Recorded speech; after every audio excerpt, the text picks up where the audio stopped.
Paul said something shocking to me right after we got home from my mother's funeral. "I'll handle the inheritance for you. Be grateful. If you don't like it, let's get divorced." I was stunned, left speechless by his words. On the desk in front of me were 3 documents, and seeing them, I made up my mind to divorce him.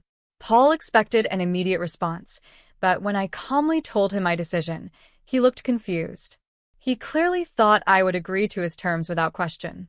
Ignoring his reaction, I packed my things and left the house, determined to start the next chapter of my life and carry out my plan. My name is Laura Bush, and I'm 31 years old. My husband, Paul, is 36 and works at a bank. We've been married for 6 years, and during that time, I've supported him as a homemaker. Those 6 years, however, have been anything but happy. Paul works at a regional bank that struggles financially. He's not passionate about his job and does just enough to meet his quotas, which has left him isolated at work. Once, after picking him up from a work party where he was drunk, I overheard him bragging to a junior colleague. "Why work hard? Doing the bare minimum and getting a decent paycheck is enough." Knowing his attitude at work, I wanted to say, "You're the last person who should be giving advice." Paul has always been lazy and looks down on people who put in effort. He constantly thinks about how to get through the day with as little work as possible. He mocks people who strive for promotions and has no drive or ambition. His colleagues and juniors don't respect him, and he often complains about how he's treated at work. I'm a freelance painter, and Paul used to admire my work when we were dating. But after we got married and he learned how much I earn, his attitude changed completely. "Being a painter with that income? Your skills are much different from someone who paints as a hobby, haha," he'd say. His supportive words turned into cruel remarks. On days when things didn't go well at his job, he'd take his frustration out on me, making me feel worthless. "You're lucky you can paint alone. No one bothers you. Meanwhile, I deal with constant complaints at work. Why don't you find a better-paying jobs?" His repeated criticisms made me question everything. I thought about giving up my work as a painter many times, but I kept going because of the people who loved and bought my paintings. Women would happily tell me, "My husband loved the painting I gave him for his birthday," and couples often purchased my work to create lasting memories for their children. Encouraged by these kind customers, I managed to keep painting every month, despite Paul's constant criticism. My workspace was in the living room, a bright and peaceful place. When I opened the windows, fresh air filled the room, making it the perfect environment for my work. My mother had bought this house for me so I could focus on my art. The living room was my favorite spot, with its calm atmosphere and beautiful view from the window. Often, just looking outside gave me fresh ideas for my paintings. But Paul started coming into the living room more often, even though I'd told him it was my workspace. "Hey, I'm working here," I reminded him. "I know it's your day off, but I've asked you not to come in when I'm painting. I can't concentrate." Still, he would barge in, and most of the time, it wasn't for anything important. He would vent about his job or make sarcastic comments. It made it hard for me to focus, so I asked him to go to another room. Instead of respecting my request, Paul responded with a mocking look. "Who do you think you're talking to? I can rest wherever I want. I'm the one supporting you." He always spoke to me as if he was above me because his income was higher than mine. This behavior started after I opened a joint account at his request. Once he saw my income and savings, his attitude completely changed from how he was before we got married.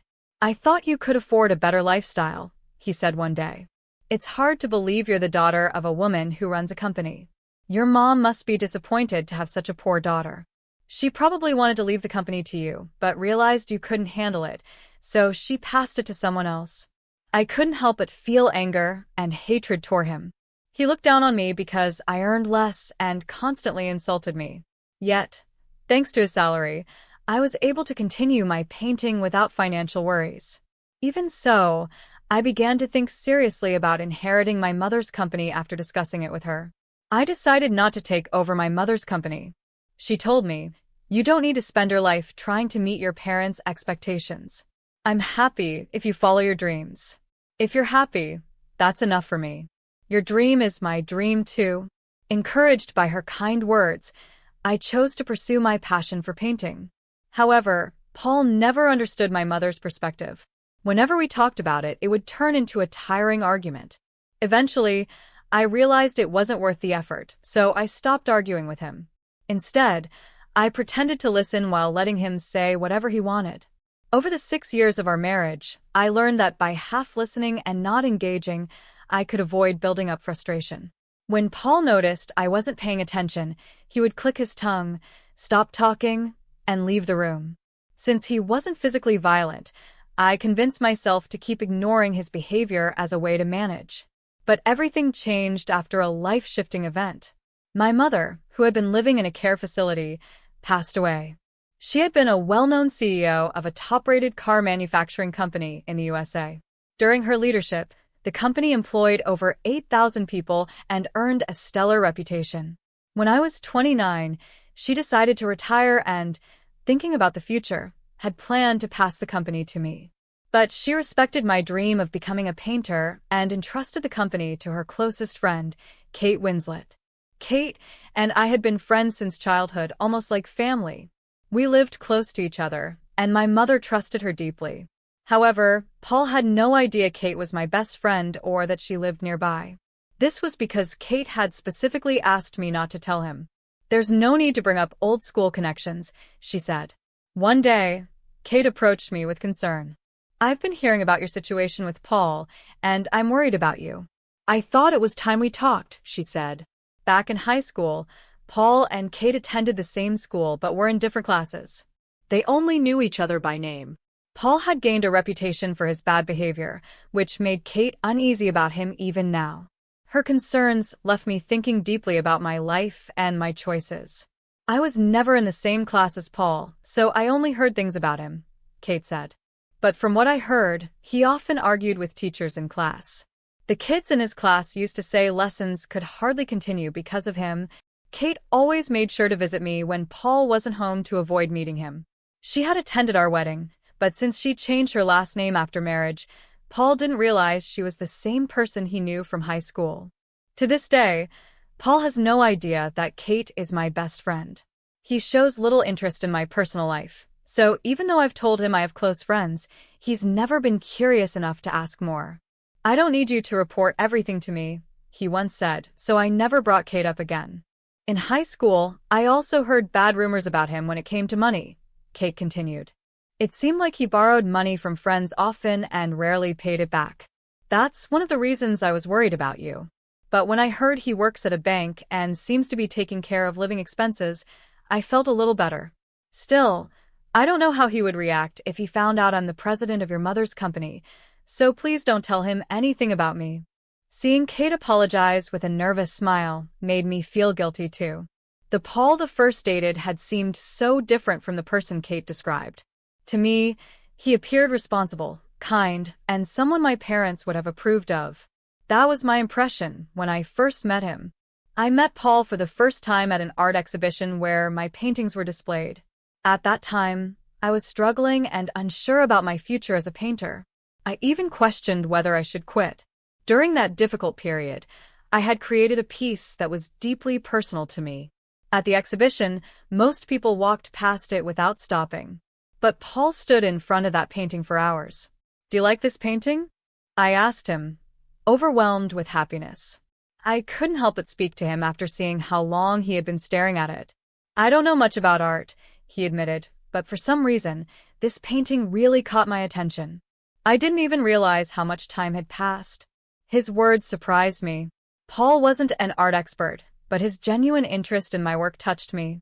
It felt like he understood the emotions I had poured into that painting, and at that moment, I thought he might be someone special. "The person I came with already went home," Paul said, still standing in front of the painting.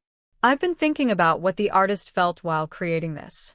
Before I knew it, hours had passed. When I look at this painting, I feel a strange sense of connection.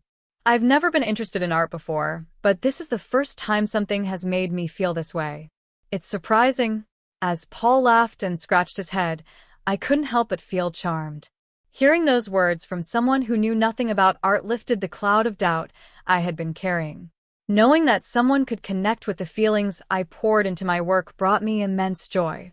Moved by his reaction, I told him, almost shyly, that this was my painting. That moment marked the beginning of our connection. We exchanged contact information, and although Paul wasn't particularly into art, he began attending every one of my exhibitions.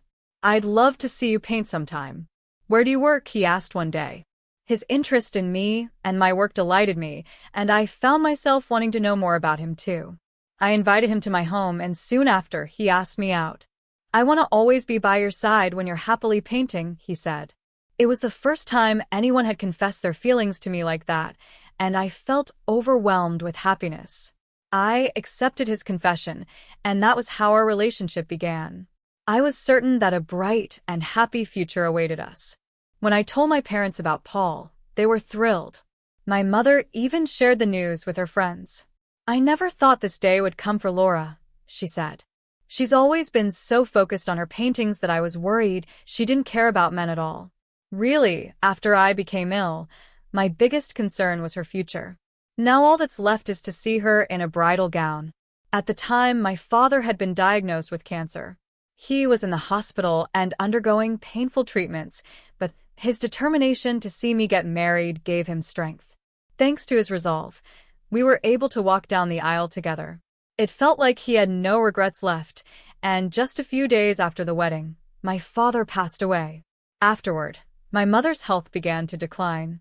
She was heartbroken by the loss of my father and had to be admitted to a care facility.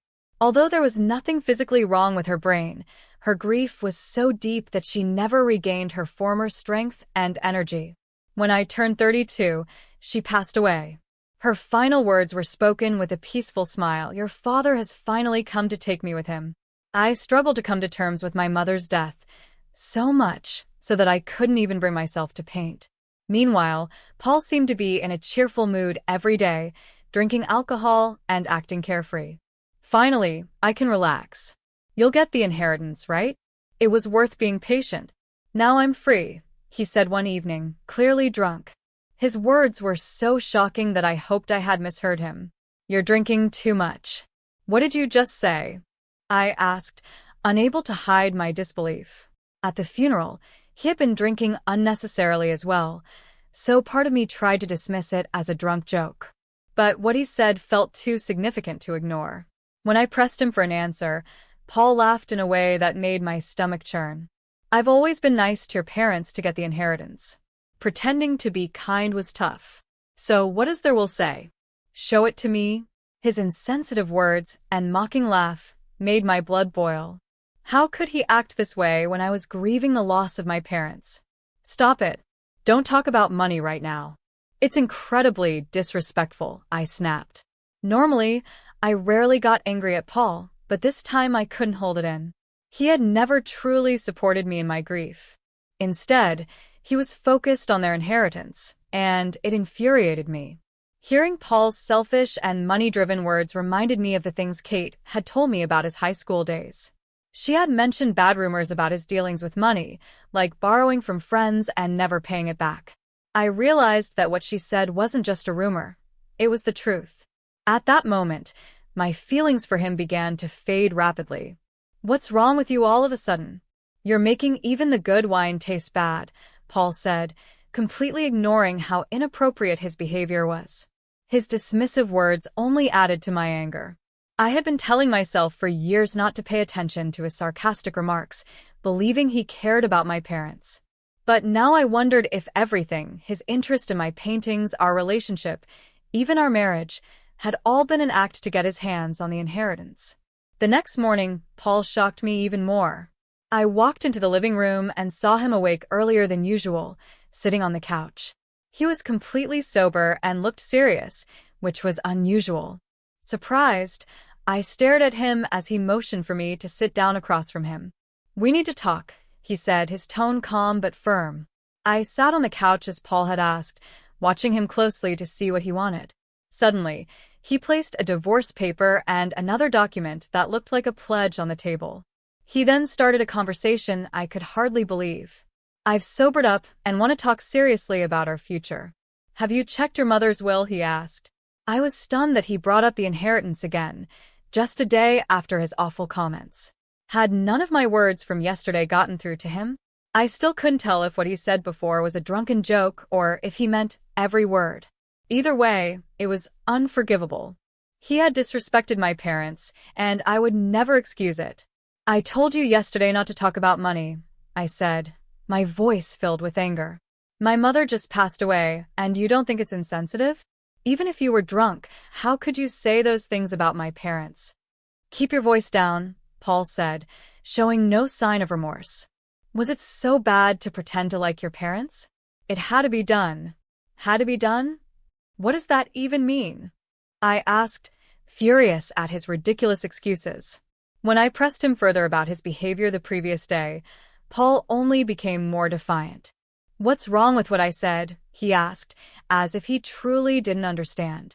His lack of sincerity and his dismissive attitude made it clear he didn't care about my feelings. The conversation was going nowhere, so I tried changing the subject. I haven't checked the will yet, I said. There's so much to do. I haven't even started going through my mother's belongings. Why can you only think about money right now? Paul ignored my question and pushed the document toward me. Anyway, I need you to look at this pledge and sign it. Confused, I picked up the paper and started reading. My heart sank as I realized what it said. The pledge stated that I would hand over all decisions regarding the inheritance to Paul and would not interfere. If I broke this agreement, it would result in divorce. I was speechless. The contents of the document were shocking. Paul leaned back, completely unfazed. It's simple. I'm telling you I'll handle the inheritance for you. Be grateful. If you don't like it, we can get divorced. We're married, so the inheritance you receive is basically mine anyway. I'll do what I want with it. Hearing those words, something inside me snapped. I felt a cold, unshakable resolve take over. Understood, I said quietly, keeping my face down. I did not sign the pledge. Instead, I made up my mind to take a different path. I stood up, walked to my room, and began packing my things to leave immediately. Where are you going? Aren't you going to sign the pledge? If not, it's divorce, you know. Don't ignore me, Paul shouted. I know we're getting a divorce, I said firmly. That's why I can't stay here anymore. I'm getting ready to leave. What are you talking about?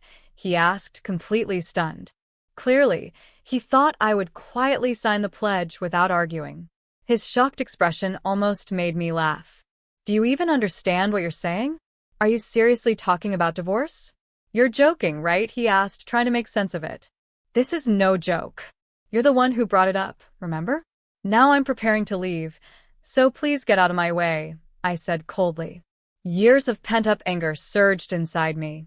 Learning Paul's true nature during his drunken confession was bad enough, but the pledge was the final blow. After everything, there was no reason to stay in this marriage. As I packed my bags, Paul tried to stop me, panicking, but I ignored him. He seemed too overwhelmed to think clearly. I secretly took the divorce papers, determined to leave the home I had lived in for the past 6 years. As I walked out, I said, "Thank you for everything up until now." Hey, wait. Paul called after me, but I didn't stop. I got into a car I had arranged in advance and headed straight to my parents' house. Later, I decided to execute the next step of my plan. The following day, I visited the bank where Paul worked. As soon as I arrived, people seemed surprised to see me. "You're Mrs. Bush, right?" an employee asked. "Paul is on leave to handle estate matters." I apologized for the sudden visit. "I need to speak with the branch manager." "Is he available?" I replied politely. Soon, I was led to the branch manager's office. He greeted me with a smile. "Hello, Mrs. Bush. It's been a while. What brings you here today?" I smiled back briefly. I apologized for showing up unannounced. Also, I'm no longer Mrs. Bush. Paul and I are already divorced, and I need to discuss something important with you. The news of our divorce caused a stir among the bank staff. Ignoring the whispers around me, I calmly continued. "I'd like to close all my accounts," I said. "That includes both my high-value and regular savings accounts. This will likely be my last visit to this branch," I said calmly. The branch manager looked confused. "What do you mean?" he asked, clearly not expecting such a statement. Nearby employees, overhearing the conversation, must have sensed something serious. It wasn't long before someone contacted Paul. Paul arrived at the bank out of breath, his clothes wrinkled and hair messy. "Wait. What are you doing?" he called out as he rushed in. "Paul, please come this way." "And Miss—" "Oh, sorry, Miss Hillary. This way as well," the branch manager said, stumbling over how to address me after the sudden declaration of divorce. He quickly composed himself and led both of us to a private meeting room. The staff exchanged curious glances, whispering to each other about Paul's situation. Ignoring their stares, I followed the branch manager with dignity, not sparing Paul a single glance. Once we were seated in the meeting room, the branch manager addressed me directly. "About your request to close all your accounts earlier, could you tell me the reason?" "As I mentioned, I've divorced Paul. I won't be needing the bank services anymore, so I'd like to close all my accounts," I replied. "Close the accounts? What are you talking about?" Paul blurted, his voice rising as I had expected. It was obvious he had no idea what was happening since I had spoken directly to the branch manager. His panicked reaction made me sigh. The branch manager stepped in to explain calmly. "Ms. Hillary has informed me about your divorce and requested to close all her accounts here. Were you not aware of this?" Paul looked flustered, his voice defensive. "I had no idea about the account closures. As for the divorce, we were still discussing it. I never agreed to it." Hearing this, I couldn't help but laugh before I could stop myself.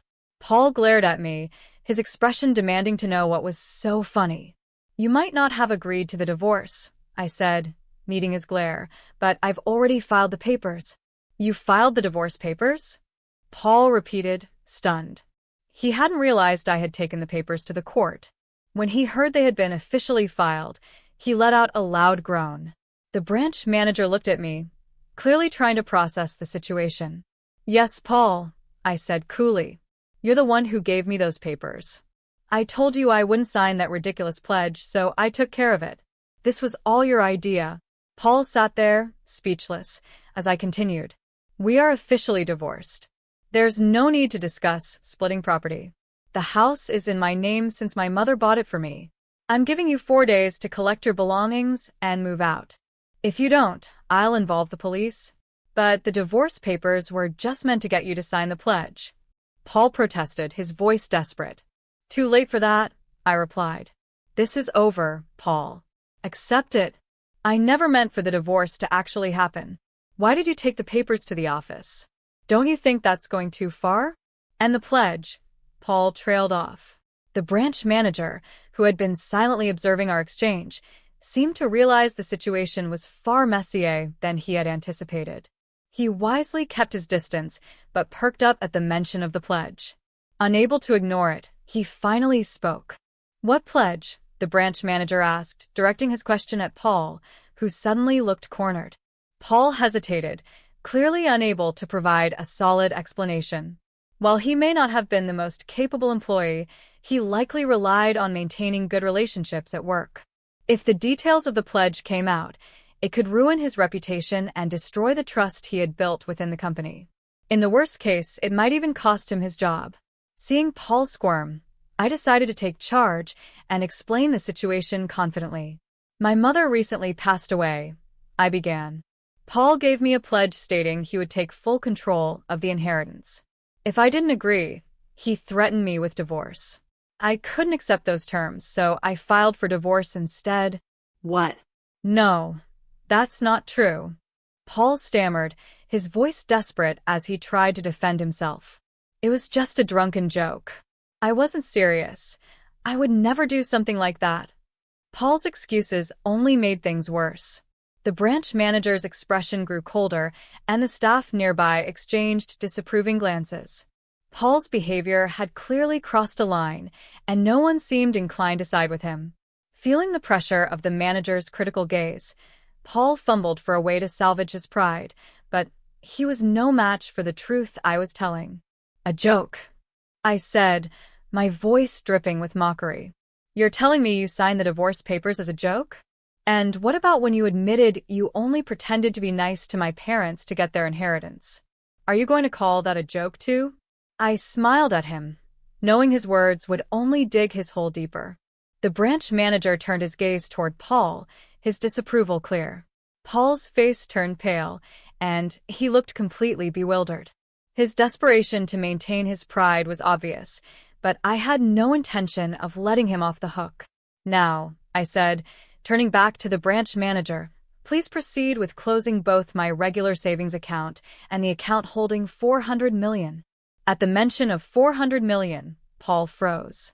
He had likely assumed I was only closing my standard account, which wouldn't have affected him much. But this was different. $400 million? Paul spluttered. Where did that kind of money come from? There's no way your paintings alone could earn that much. It's not from painting, I said simply. Painting isn't my only job. What? I've never heard about any other job, Paul said, his confusion growing as he stared at me. Watching his bewildered expression, I felt a sense of satisfaction. The life he thought he controlled was slipping through his fingers, and there was nothing he could do to stop it. I sighed, pulled a business card from my bag, and handed it to Paul. This is my real job. Painting is just one of my hobbies. Paul looked at the card, and his face went pale. This company, isn't this the old hag's company? Wait, you're the CEO? Since when? He blurted, accidentally insulting my mother. Realizing his mistake, he quickly covered his mouth, glancing nervously at the branch manager, but it was too late. The manager gave him a sharp, disapproving look. What do you mean? I thought Kate was supposed to be the CEO. What's going on? Paul stammered. Kate, huh? I replied, raising an eyebrow. You seemed so uninterested in my mother's company. So, how do you know Kate is the CEO? Strange, isn't it? You weren't supposed to know. Paul's eyes widened as he realized he had slipped up. He tried to recover, but his forehead was already damp with sweat. I decided to lay it all out. Did you really think I didn't know you were pursuing Kate for her money? She's my best friend, Paul. Of course I knew. Kate contacted me recently and told me everything. I pulled out my phone and played a recording Kate had made of a call from Paul. The audio captured Paul trying to persuade Kate to meet him, even suggesting a hotel. The branch manager's eyes widened in shock, and Paul turned ghostly pale, unable to say a word. You never imagined Kate and I were best friends, did you? I continued. If you had actually paid attention to what I said over the years, you might have figured it out. But you were too focused on scheming for money. I paused, then added with a smirk, I knew all along that you only approached me for my family's wealth. That's why I never told you I'd taken over the company. Kate's position as CEO was just a formality.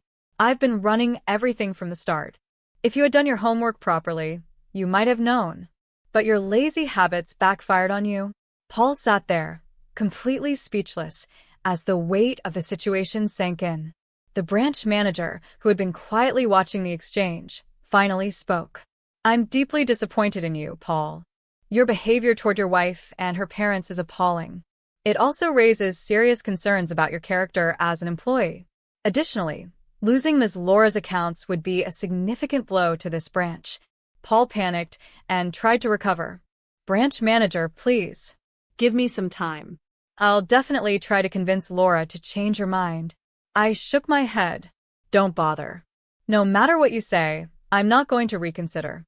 I'm closing my accounts, and that's final. The branch manager turned to me, looking thoughtful. Then, to my surprise, he made an unexpected proposal. If Paul were to leave this branch, would you consider reevaluating your decision to cancel the accounts? Paul's jaw dropped. He hadn't expected the branch manager to suggest removing him. I was taken aback as well, but curious to hear more. I leaned in, showing interest in what the branch manager was saying. We'd prefer to continue managing your accounts, if possible. Honestly, I've had enough of Paul's behavior. Considering this incident and other issues, we are looking into dismissing him. We value our clients' trust more than protecting an employee like him. What do you think? Branch manager, what are you saying? Paul blurted out, panicking. Dismissal? Just like that? I'll sue the company. Hearing this, the branch manager turned to Paul with a calm but firm expression. If you want to sue, go ahead. As the branch manager, I've heard plenty of complaints from employees about your conduct. If it comes to that, I'll report everything to the company and we'll hire lawyers to address your misdeeds in court. Realizing he had no way out, Paul fell silent. His face drained of color as he finally understood the gravity of the situation. Overwhelmed, he sank to the floor, muttering, "How did it come to this? Why me?" I watched him with cold indifference. You've always used people as tools to get what you want, Paul. This is the result of your own actions. If you have regrets, maybe it's time you reflect on your character.